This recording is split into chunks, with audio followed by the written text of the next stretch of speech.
اعوذ باللہ من الشیطان الرجیم رب اشرح لي صدری ويسر لي امری واحلل عقدۃ من لسانی یفقهوا قولی اللهم صل علی سیدنا محمد وعلی آل سیدنا محمد مبارک وسلم۔ اللہ تعالیٰ سے دعا ہے کہ اس محفل میں جو بھی بات ہو اللہ تعالیٰ حق بات کہنے کی توفیق عطا فرمائے اور اس پہ ہمیں اس کو سمجھنے کی اور اس پر مکمل طور پر یقین کے ساتھ عمل کرنے کی انشاءاللہ تعالیٰ توفیق عطا فرمائے۔ اللہ تعالیٰ قرآن مجید میں فرماتا ہے اعوذ باللہ من الشیطان الرجیم یریدون لیطفئوا نور اللہ بافواہہم واللہ متم نورہ ولو کرہ الکافرون، صدق اللہ العظیم۔ بھائیو، جیسا کہ آپ کے سامنے بات رکھی گئی کہ جو درس کا یا آج کی ٹاک کا جو موضوع ہے وہ ہے اللہ is preparing us for victory, کہ اللہ ہمیں تیار کر رہا ہے کس کے لیے؟ کامیابی کے لیے۔ تو بظاہر یہ ٹاپک بڑا خوش آئند نظر آتا ہے، لیکن جب ہم اپنے ارد گرد مسلم امت کی کنڈیشن پہ نظر دوڑاتے ہیں تو بظاہر اس کے جو معاملات ہیں نا وہ برعکس نظر آتے ہیں۔ یعنی فلسطین کے حالات ہوں، کشمیر کے حالات ہوں، پریزنٹ موجودہ آج کے دور میں جو پاکستان اور بھارت کے درمیان کشیدگی چل رہی ہے، سیریا کے حالات ہوں، تو امت میں ایک سرسری سی نظر کی دوڑا لے تو ہمیں نظر آتا ہے کہ یار یہ وکٹری تو کوئی نظر ہی نہیں آ رہی، بلکہ دیکھا جائے تو ہر جگہ پر مسلمانوں کو ایک طریقے سے مار ہی پڑ رہی ہے۔ تو یہ درس کا ٹاپک، یہ ٹاک کا ٹاپک کہ اللہ ہمیں تیار کرے وکٹری کے لیے، تو یہ کیسے ہے؟ تو اس پہ انشاءاللہ تعالیٰ آج کے اس موضوع کے اوپر روشنی ڈالنے کی انشاءاللہ تعالیٰ کوشش کریں گے۔ تو بھائیو، جو میرا کلیم ہے، جو میں بات رکھ رہا ہوں، وہ یہ کر رہا ہوں کہ انشاءاللہ تعالیٰ جو جیت ہے، جو کامیابی ہے، وہ کامیابی قریب ہے۔ لیکن سب سے پہلے ہمیں سمجھنا ہے کہ وہ کامیابی ہم کس چیز کو کامیابی کہہ رہے ہیں۔ کیا ہمیں بہت زیادہ مال و دولت ملنے والا ہے، ٹھیک ہے، یا ہماری دنیا میں بہت ہماری فیمس ہونے والے، مشہور ہونے والے، تو ہمیں کیا کس قسم کی وکٹری مل رہی ہے؟ تو جسٹ یاد دہانی کے طور پر کہ اللہ تعالیٰ نے سورہ آل عمران میں فرمایا کہ کامیاب ہو گیا وہ شخص جو جنت میں ڈال دیا گیا اور دوزخ سے بچا لیا گیا۔ تو مسلمان کا جو بیہیویئر ہوتا ہے، مسلمان کا جو جنرل آؤٹ لک ہوتا ہے، وہ اسی چیز پر بیس کرتا ہے کہ وہ دنیا میں ایسی زندگی گزارے کہ وہ آخرت میں کامیاب ہو، جنت میں جائے اور ہمیشہ ہمیشہ کی جنت الفردوس انشاءاللہ تعالیٰ اختیار کرے اور جہنم سے بچا لیا جائے۔ تو کامیابی کا واحد پیمانہ اللہ تعالیٰ نے بتایا یہ۔ اسی طرح قرآن کا مکمل مطالعہ کر جائیں، احادیث پڑھ جائیں، سیرت نبی صلی اللہ علیہ وسلم پڑھ جائیں، تو بھی آپ کو نظر آئے گا کہ کامیابی کا جو واحد پیمانہ اللہ نے رکھا ہے وہ یہی رکھا ہے کہ آخرت میں کامیابی، چاہے دنیا کیسی بھی گزر رہی ہو۔ تو آخرت کی کامیابی جو ہے وہ ہماری اصل کامیابی، اور ساری کوششیں ہماری اس آخرت کی کامیابی کے لیے ہے۔ لیکن یہاں جو میرا موضوع ہے وہ اس آخرت کی کامیابی کے ساتھ ساتھ یہ ہے کہ انشاءاللہ تعالیٰ اگر ہماری زندگیاں رہیں تو اس دنیا میں بھی کامیابی اب ہمارے بہت قریب ہے انشاءاللہ تعالیٰ۔ تو یہ بات رکھنے سے پہلے میں آپ کو تمہید کے طور پر کچھ واقعات سیرت سے، اسلام سے، قرآن سے آپ کو سنانا چاہوں گا، ہسٹری کے کچھ واقعات سنانا چاہوں گا، جس سے ہمیں اندازہ ہوگا کہ جب بھی اللہ تعالیٰ کی نصر آئی ہے، جب بھی وکٹری آئی ہے، تو اس سے پہلے کے حالات کیسے تھے۔ یعنی بہت آسان زبان میں بات کروں تو جس دن اللہ تعالیٰ کی نصر ملی، اس سے چاہے ایک ہفتے پہلے، ایک مہینہ پہلے، چند دن پہلے، ایک دن پہلے کیا صورتحال تھے مسلمانوں کی، تو اس کو میں آپ کے سامنے واضح کرنا چاہوں گا۔ اور کچھ واقعات ایسے بھی آئیں گے جن میں نصر سے منٹ پہلے بھی امید نہیں لگ رہی تھی کہ اللہ تعالیٰ نصر دے گا، لیکن اللہ تعالیٰ نے نصر دی۔ اور میرا کلیم یہ ہے کہ آج ہم ایگزیکٹلی اسی موڑ کے اوپر کھڑے ہوئے ہیں۔ تو اگر ہم رسول اللہ صلی اللہ علیہ وسلم کی سیرت سے اسٹارٹ کریں تو ہمیں نظر آتا ہے کہ جنگ بواس جو اوس اور خزرج کے درمیان ہوئی، اس میں ہمیں نظر آتا ہے کہ آپ سب کو واقعہ پتہ ہے، اس میں بہت شارٹ میں آپ کو بتاؤں تو اس میں جتنی بھی لیڈرشپ تھی اوس اور خزرج کی، وہ کیا ہو گئی؟ وہ ختم ہو گئی، وہ قتل ہو گئی۔ اور اگر آپ پارے نمبر 9 کا مطالعہ کریں تو پارا اسٹارٹ اس طرح ہو رہا ہے قال الملأ الذین استكبروا، اور پھر آگے بارہا یہ چیز آتی ہے قال الملأ الذین استكبروا، کہ قوم کے سرداروں نے مطلب کیا، قوم کے سرداروں نے یہ کیا، قوم کے سرداروں نے وہ کیا۔ تو ہم دیکھتے ہیں کہ کسی بھی قوم کے جو لیڈرز ہوتے ہیں، جو سردار ہوتے ہیں، وہ بہت ہی امپورٹنٹ کردار رکھتے ہیں اس بات میں کہ وہ اپنے قوم کی ڈائریکشن کو سیٹ کریں کہ قوم کس ڈائریکشن میں جا رہی ہے۔ تو قوم کے سرداروں کی بہت اہمیت ہوتی ہے۔ تو قوم کے سرداروں کی اہمیت کو مد نظر رکھتے ہوئے اگر دیکھیں تو جنگ بواس کے اندر وہ قوم کے سردار وائپ آؤٹ ہو جاتے ہیں۔ بظاہر اوس اور خزرج والوں کے لیے وہ کیا ہے؟ ایک ناکامی، لیکن اسی ناکامی کے فوراً بعد اسی لیڈرشپ کے خاتمے کی وجہ سے وہ رسول اللہ صلی اللہ علیہ وسلم کو نصر فراہم کرتے ہیں، نبی صلی اللہ علیہ وسلم ایز اے حکمران مدینہ کے اندر اپنی ریاست قائم کرتے ہیں، اور آگے کی اسٹوری ہم سب کو پتہ ہے۔ تو کہاں جنگ بواس میں لیڈرشپ کا ختم ہو جانا، وہ پریشان ہے کہ ہمارے معاملات کس طرح چلیں گے، اللہ تعالیٰ اس طرح مدد فرما رہا ہے۔ اسی طرح ہم آگے چلیں تو ہجرت کا واقعہ بھی ہمیں نظر آتا ہے کہ رسول اللہ صلی اللہ علیہ وسلم کے جتنے بھی صحابہ ہیں، آپ صلی اللہ علیہ وسلم سمیت، ان سب پہ مظالم کے پہاڑ ڈھائے جا رہے ہیں، اور یہاں تک واقعہ آ جاتا ہے کہ ہجرت کا جب واقعہ ہونا ہے جس رات کو، اس رات آپ صلی اللہ علیہ وسلم کے قتل کی بھی کوشش ہو گئی ہے۔ یعنی یہاں پر معاملہ بظاہر لگ رہا ہے کہ ختم ہو گیا، فنش، رسول اللہ صلی اللہ علیہ وسلم کی اگر معاذ اللہ جان چلی جائے تو پھر معاملہ ختم، فنش ہو جائے گا۔ اور یہ ہم نے اس بات کی جھلک اس ٹائم بھی دیکھی جب آپ صلی اللہ علیہ وسلم کا حقیقت میں انتقال ہوا، تو مسلمانوں کی کیفیت ایسی ہو گئی کہ وہ کہنے لگے کہ اب دین شاید ختم ہو گیا، جس سے پھر حضرت ابو بکر صدیق نے آ کے ان کو سمجھایا کہ اللہ زندہ ہے، اللہ کو کبھی موت نہیں آنی. تو ہم سوچ سکتے ہیں یہ تو بات کا دور تھا کہ نبی صلی اللہ علیہ وسلم کے ہجرت کے وقت اگر معاذ اللہ یہ واقعہ پیش آ جاتا تو اسلام ختم تھا، لیکن اللہ تعالیٰ نے وہ ہجرت کروا دی. آپ صلی اللہ علیہ وسلم نے پوری پلاننگ کے ساتھ وہ ہجرت کی، اور ہجرت کر کے جب وہ جا رہے تھے تو ہمیں نظر آتا ہے آگے ان کو پکڑ بھی لیا جاتا ہے سراقہ کی طرف سے، لیکن پھر بھی اللہ تعالیٰ ان کی مدد فرماتا ہے اور وہ چلے آتے ہیں آگے. غار ثور کا واقعہ پیش آتا ہے. تو یہ سارے واقعات وہ بتا رہے ہیں کہ غار ثور کو بھی اگر آپ لے لیں تو حضرت ابو بکر صدیق کہتے ہیں کہ ان کفار مکہ نے صرف اپنے قدم کی طرف دیکھنا اور ہمیں پکڑ لینا، یعنی معاملہ اینڈ ہے کہیں. اب اگر اپنے اوپر رکھ کے سوچے تو پہلے قتل کی سازش سے بچ کے آ رہے، سراقہ پکڑ رہا ہے، وہاں سے بچ رہے، غار ثور میں یہ حالت آ گئی، وہاں سے بھی اللہ تعالیٰ بچا کے لے جاتے ہیں، اور آگے پھر ہمیں نظر آتا ہے کہ مسلمانوں کو مدینہ کی ریاست ایک حاصل ہوتی ہے اور نصر فراہم کرتا ہے اللہ تعالیٰ نے. اسی طرح آگے بھی اگر ہم دیکھتے ہیں تو غزوہ بدر کا موقع، غزوہ بدر کے موقع پر آپ صلی اللہ علیہ وسلم کا جب لشکر جاتا ہے تو 313 افراد اور آ کے 1000 کے قریب لوگ. جو 313 افراد جاتے ہیں ان کا بھی مقصد کیا ہوتا ہے؟ کیا جنگ کا مقصد سے وہ نکلتے ہیں؟ نہیں، وہ تو قافلے کو روکنے نکلتے ہیں، لیکن اللہ تعالیٰ یہ چاہتا ہے کہ یہ مدبھیڑ ہو جس کا اللہ تعالیٰ نے قرآن میں ذکر کیا. تو ہمیں نظر آتا ہے کہ رسول اللہ صلی اللہ علیہ وسلم اور صحابہ سمیت لشکر کا ٹکراؤ ہوتا ہے. اللہ تعالیٰ قرآن میں فرماتا ہے کہ اس ٹائم تم یہ نہیں جا رہے تھے، لیکن اللہ تعالیٰ نے مشکل وقت لے کر ہے کہ وہ ٹکراؤ ہوا، اور اس ٹکراؤ کے نتیجے میں ہمیں پتا ہے کہ وہ یوم الفرقان قرار پاتا ہے.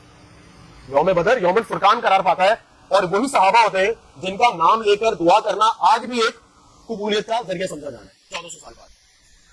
تو غزوہ بدر میں بھی ہمیں نظر آتا ہے کہ اتنا مشکل وقت آیا کہ 313 اگر وہ صحابہ آپ نبی صلی اللہ علیہ وسلم کی دعا کو دیکھیں تو آپ صلی اللہ علیہ وسلم کیا دعا کریں کہ اے اللہ اگر آج ان کو تیری اس جماعت کو ناکامی ہوتی ہے تو تیرا نام لینے والا کوئی نہیں رہے گا. یعنی یہ سچویشن ہے، لیکن پھر بھی اللہ تعالیٰ ان کی مدد فرماتا ہے اور نصر آتی ہے. صلح حدیبیہ کا واقعہ دیکھ لیں. 1400 صحابہ مدینہ سے حدیبیہ کے مقام پر ہے. حدیبیہ مکہ سے زیادہ قریب ہے، یعنی وائپ آؤٹ کرنا ہو اگر مدینہ میں تو مکہ قریش مکہ کے لیے بڑا آسان آپشن تھا، لیکن وہ قریش مکہ ان 1400 صحابہ کے وہاں ہونے کے باوجود بھی ہمت نہیں کرتے وہاں آنے کی، حالانکہ بڑی زبردست اسٹریٹجی تھی. کیونکہ آپ کو نہیں لگتا کہ یہ اللہ کی مدد سے ہی ممکن تھا؟ یہ اللہ کی مدد تھی کہ اللہ تعالیٰ نے ان کو روکے رکھا. تو ہمیں صاف صاف نظر آتا ہے کہ نبی صلی اللہ علیہ وسلم، صحابہ کرام، تمام مسلمانوں کی جماعت کو اگر ہم سیرت کے واقعات میں دیکھیں تو اللہ کی مدد ہمیں بارہا نظر آتی ہے. سورہ انفال کا سرسری مطالعہ کر جائیں آپ کو پتہ چلے گا کہ سورہ انفال میں اللہ تعالیٰ بار بار فرماتا ہے کہ یہ اللہ نے کام کیا، یہ اللہ نے کام کیا. تو مثال کے طور پر ایک جگہ آپ صلی اللہ علیہ وسلم مٹی اٹھا کے کافروں کے اوپر پھینکتے ہیں اور ان کو کچھ نظر نہیں آتا. اللہ تعالیٰ قرآن میں کیا فرما رہے ہیں؟ یہ مٹی پھینکنا تو ہمارا ایکشن تھا رسول اللہ صلی اللہ علیہ وسلم کا، لیکن اللہ تعالیٰ فرماتے ہیں کہ یہ تم نے نہیں پھینکا، یہ میں نے پھینکا. تو ہمیں نظر آتا ہے کہ ایک مٹی بھی ہے، مٹی کے ذرات بھی کافروں کو شکست دینے کے لیے کافی ہو جاتے ہیں، کیونکہ اللہ تعالیٰ نے قرآن میں فرمایا کہ اللہ تعالیٰ کے لشکر کو کوئی نہیں جانتا سوائے اسی کے. تو اللہ کب مٹی سے کب ہوا سے مدد لے لے یہ اللہ تعالیٰ کے اختیار میں. لیکن ان تمام چیزوں میں آپ کو نظر آئے گا ان واقعات میں کہ وکٹری سے پہلے، نصر سے پہلے ایک ایسی سچویشن ہے کہ لگتا ہے کہ اب تو معاملہ ختم ہو گیا. چاہے وہ ہجرت ہو، چاہے وہ جنگ بعوث ہو، چاہے وہ بدر کا واقعہ ہو، یہ تمام واقعہ صلح حدیبیہ کا ہو، یہ تمام واقعات آپ کو بتاتے ہیں کہ نصر سے پہلے کیا ہے؟ سب ختم. صلح حدیبیہ کو بھی اگر ہم تھوڑی سی اور بات کریں تو حدیبیہ کے موقع پہ بھی صحابہ کرام کا ایک ریئیکشن نظر آتا ہے کہ صلح صحیح نہیں ہو رہی، کیونکہ بظاہر دب کی ہو رہی ہے، لیکن اللہ تعالیٰ اس کو فتح مبین قرار دیا. تو ہمیں سیرت میں بہت رہا نظر آتا ہے کہ اللہ تعالیٰ نے کافروں کو مسلمانوں کے سامنے کیا تاکہ حق واضح ہو جائے اور اسی کے بعد نصر آئی. غزوہ خندق کا معاملہ لینا، اس کے اوپر میں تھوڑی ڈیٹیل میں بات کرنا چاہوں گا کیونکہ یہ وہ سچویشن تھی خندق کی جس کے بعد اللہ تعالیٰ نے یہ فرمایا کہ اب ان کافروں کو ہمت نہیں ہوگی تمہاری طرف آنے کی، اب تم ہی چڑھائی کرو گے. یہ آخری مارکا تھا، تو اس پہ میں تھوڑی سی توجہ دلانا چاہوں گا آپ کو. غزوہ خندق کے موقع پر ہم جانتے ہیں کہ قریش مکہ کے ساتھ مختلف قبائل بھی آ کر مدینہ پہ چڑھائی کرتے ہیں، اور اللہ تعالیٰ قرآن کے اندر جو نقشہ پیش کرتا ہے کہ مسلمانوں کو کیا ہوگا، وہ بہت ہی غور طلب اور فکر آموز، جس سے ہمیں لیسن لرنڈ ہوتے ہیں نا، وہ والا واقعہ. اللہ تعالیٰ فرماتا ہے اعوذ باللہ من الشیطان الرجیم اذ جاءوکم من فوقکم ومن اسفل منکم، جب دشمن تمہارے اوپر سے اور نیچے سے چڑھائے. اللہ تعالیٰ بتا رہا ہے اوپر نیچے نہیں، ہر طرف سے دشمن چڑھائے. ہنالک ابتلی المؤمنون وزلزلوا زلزالا شدیدا، تب مومن آزمائے گئے اور پوری طرح سے جھنجھوڑ دیے گئے. جھنجھوڑنا ہوتا ہے کسی کو پکڑ کے ہلا دینا. تو اللہ تعالیٰ مسلمانوں کی حالت بتا رہے کہ مسلمان آزمائے گئے اور جھنجھوڑ دیے گئے. آگے اللہ تعالیٰ فرماتا ہے وَإِذْ زَاغَتِ الْأَبْصَارُ وَبَلَغَتِ الْقُلُوبُ الْحَنَاجِرَ، اور جب آنکھیں پکڑا گئی اور کلیجے منہ کو آ گئے. یہ اللہ تعالیٰ سچویشن بتا رہے کہ یہ سچویشن ہو گئی ہے. وَتَظُنُّونَ بِاللَّهِ الظُّنُونَ، اور تم اللہ کی نسبت طرح طرح کے گمان کرنے لگے. ذرا یہ بھائیوں غور کریں، صحابہ کرام کی جماعت جن کے اوپر چلنا، جن کی پیروی کرنا ہم اپنے لیے سعادت کا باعث سمجھتے ہیں، ان کے بارے میں کیا آ رہا ہے؟ اور تم اللہ کی نسبت طرح طرح کے گمان کرنے لگے. اس طرح جھنجھوڑ دیے گئے. یہاں پر ایک واقعہ عرض کرتا چلوں کہ رسول اللہ صلی اللہ علیہ وسلم نے اسی غزوہ خندق کے موقع پر کیسر و کسریٰ کے فتح ہونے کی بشارت دے دی. اس ٹائم ایک شخص ہے معتب بن قشیر، وہ کہتا ہے کہ وعدہ تو مجھ سے کیسر و کسریٰ کا ہو رہا ہے اور یہاں میرے پاس اتنا نہیں کہ اپنے آپ کو سکون پہنچا سکوں. یعنی سکون نارمل ایک انسان جو چاہ رہا ہے وہ اس کو نہیں مل پا رہا، اور وعدے کس کے ہو رہے؟ کیسر و کسریٰ کے. تو یعنی یہ پکچر لائیں کہ مسلمان اس قدر جھنجھوڑ دیے گئے ہیں. یہاں پر اس سچویشن میں، اس کٹھن سچویشن میں مومنوں کی کیا حالت ہے؟ اللہ تعالیٰ فرماتے ہیں وَلَمَّا رَأَى الْمُؤْمِنُونَ الْأَحْزَابَ، کہ جب مومنوں نے دیکھ لیا احزاب کو، لشکروں کو، قالوا، انہوں نے کیا کہا؟ اندر کی حالت ہو رہی ہے، ڈر ہو رہا ہے، ڈر آ رہا ہے، نیچرل فیلنگ، لیکن کہہ کیا رہے ہیں؟ منہ سے کیا کہہ رہے ہیں؟ وہ کہتے ہیں هَذَا مَا وَعَدَنَا اللَّهُ وَرَسُولُهُ وَصَدَقَ اللَّهُ وَرَسُولُهُ، کہ یہ وہی ہے جس کا اللہ اور اس کے رسول نے وعدہ کیا تھا، اور بے شک اللہ اور اس کے رسول کا وعدہ کیا تھا؟ سچا تھا. یعنی اس سچویشن میں وہ کہہ رہے ہیں کہ یہی تو وعدہ کیا گیا تھا کہ ایسی سچویشن ہوگی اور اس کے بعد پھر فتح حاصل ہوگی. تو بھائیو صحابہ کرام کی اگر ہم نے پوری پیروی کرنی ہے تو صحابہ کرام کا یہ ایکشن بھی تو دیکھیں کہ ان کو نظر ہی آ رہا ہے کہ جھنجھوڑ دیے گئے. اللہ تعالیٰ فرما رہے ہیں کلیجے منہ کو آ گئے، لیکن وہ کہہ رہے ہیں ہذا ما وعدنا اللہ ورسولہ، کہ یہی تو ہے جس کا اللہ نے وعدہ کیا تھا. وہ کیا ہے؟ وہ یہی وعدہ ہے کہ اللہ تعالیٰ مومنوں کو، تم کو ضرور آزمائے گا تاکہ حق کو باطل سے کیا کر دے؟ ممیز کر دے، ممتاز کر دے، الگ کر دے، واضح کر دے، نظر آ جائے تمہیں کون مومن اور کون نہیں، کون منافق ہے. یہ ہے بھائیو غزوہ احزاب، غزوہ خندق کی صورت. مسلمانوں نے استقامت دکھائی اور مسلمانوں کی مدد اللہ تعالیٰ نے کی. کس طرح؟ اللہ تعالیٰ فرماتا ہے کہ میں نے تیز ہوائیں بھیجی جن سے کفار کے خیمے اکھڑ گئے. یعنی آپ دیکھیں کہ ان تمام واقعات کے بعد پھر اللہ تعالیٰ کی مدد آ رہی ہے، اور اللہ تعالیٰ مدد کر کے کیا کر رہا ہے؟ آگے یہ وعدہ کر رہا ہے کہ آج کے بعد یہ چڑھائی نہیں کریں گے. کتنی بڑی بشارت اللہ تعالیٰ نے دی. تو بھائیوں یہ واقعات ہمیں یہ بتاتے ہیں کہ ہمارے لیے سیکھنے کی سبق آموز کس سے ہے. ہم کافروں کی طرح یہ نہیں بول سکتے کہ یہ اساطیر الاولین ہے، یہ تو پہلے لوگوں کی کہانی ہے. ہمارا ایمان ہے کہ یہ اللہ تعالیٰ کی طرف سے اور ایک مقصد کے تحت آئی ہے، ایک مقصد کے تحت آئی ہے. ہمارے اپنے رشتہ داروں میں، گھر والوں میں، دوستوں یاروں میں کئی ایسے لوگ ہوں گے کہ جب وہ کوئی ایک بات کہہ دیتے تو ہم تصدیق کرتے ہیں کہ ہاں یہ صحیح کہہ رہا تھا، بے شک ہم نے وہ واقعہ نہیں دیکھا ہوتا. ہم ایک انسان کے اوپر تصدیق کر لیتے ہیں، تو کیا ہمیں اللہ تعالیٰ پہ، اللہ کے رسول کے احکامات پہ اس سے زیادہ تصدیق کرنے کی ضرورت نہیں ہے؟ ہمیں زیادہ تصدیق کرنے کی ضرورت ہے، زیادہ اس میں یقین رکھنے کی ضرورت ہے، یہ سمجھنے کی ضرورت ہے کہ یہ صرف قصے کہانی اللہ تعالیٰ نے نہیں بنائی، بلکہ اس میں رہتی دنیا تک کے یہ سبق ہے. آج سے 200 سال پہلے بھی سبق تھا، 200 سال بعد بھی ہے، ہوگا، آج بھی ہے. سبق ہمیشہ ہے، قرآن ہمیشہ تک کے لیے، اس کو اس پیرائے میں سمجھ رہے. تو اللہ تعالیٰ نے فرمایا کہ اللہ نے ہوائیں تیز بھیجی، ان کے خیمے اکھڑ گئے اور مسلمانوں کو پھر اس سے فتح حاصل ہوئی. اسی طرح اگر آپ انبیاء السلام کا بھی واقعات دیکھیں تو فرعون کے واقعے میں آپ کو کیا نظر آتا ہے؟ حضرت موسیٰ علیہ السلام اینڈ پہ پہنچ گئے، سامنے سمندر ہے، پیچھے فرعون کا لشکر. یہاں پر اللہ تعالیٰ کیا فرما رہے ہیں؟ چاہتا تو پہلی فنا کر دیتا اللہ تعالیٰ. اللہ تعالیٰ کے لیے کیا مشکل تھا؟ لیکن بنی اسرائیل کے ساتھ وہاں تک آیا موسیٰ علیہ السلام. جب انہوں نے آگے پیچھے دیکھا، بنی اسرائیل نے کہا یہ تو ہم پھنس گئے، بس اب کہانی ختم. آگے سمندر ہے، پیچھے لشکر آ گیا. اللہ تعالیٰ نے وہاں پر موسیٰ علیہ السلام کو آرڈر دیا کہ اب عصا مارو. ایکشن کون کر رہا ہے؟ موسیٰ علیہ السلام. موسیٰ علیہ السلام نے عصا مارا، دریا پھٹا، اللہ تعالیٰ نے پار کرایا اور انہوں نے دیکھا فرعون کو غرق کیا. بی بی مریم علیہ السلام کا واقعہ، جب حضرت عیسیٰ کی ولادت ہونی تھی تو اللہ تعالیٰ نے حکم دیا کہ ایک اونچی جگہ پر کہیں چلے جاؤ. تو اگر آپ تفسیر کا مطالعہ کریں تو وہاں پر آپ کو پتا چلے گا کہ اس میں حضرت بی بی مریم کو حکم دیا کہ جب ان کو تکلیف کی شدت ہوئی اور بھوک پیاس محسوس ہوئی کہ ایک درخت کی جھاڑ کو پکڑ کے ہلائیں. کیا اللہ تعالیٰ قادر نہیں تھا کہ وہ اس کے بغیر کھلا دیتا؟ تو ہمیں نظر آتا ہے کہ اللہ تعالیٰ نے حکم، یہ ہماری لیے لرننگ ہے کہ ہمارا کام کیا ہے؟ ہمارا کام ہے ایکشن کرنا. لیکن جب وہ ایکشن ہوتی ہے تو پھر اللہ کی نصر بھی آتی ہے، چاہے وہ خندق ہو، چاہے وہ بدر ہو، چاہے مریم علیہ السلام کا واقعہ ہو، موسیٰ علیہ السلام کا ہو، ابراہیم علیہ السلام، کوئی بھی واقعہ ہو. یہ لرننگ بہت بھائیو واضح ہے کہ اللہ تعالیٰ کی نصر آتی ہے، لیکن جب مشکل وقت آتا ہے اس کے بعد پھر نظر آتی ہے. آگے اب چلے خلیفہ راشد حضرت عمر فاروق رضی اللہ تعالیٰ عنہ کے دور کے اوپر آئے. جب وہ پرشین سے حملہ کرنے جاتے ہیں کہ جو پہلا مارکا ہوتا ہے اس میں مسلمانوں کی آدھی فوج ختم ہو جاتی ہے، آدھی فوج بھائی بھائی، یعنی اس قدر شدید مقابلہ ہوا، لگا ختم ہے. تو اور باقی اس ٹائم اگر آپ تاریخ دیکھیں تو آپ کو اندازہ ہوگا کہ مسلمانوں کو لگا کہ بس اب یہ ختم، یہ پتہ نہیں ہوتا. اینڈ اسی ٹائم اللہ تعالیٰ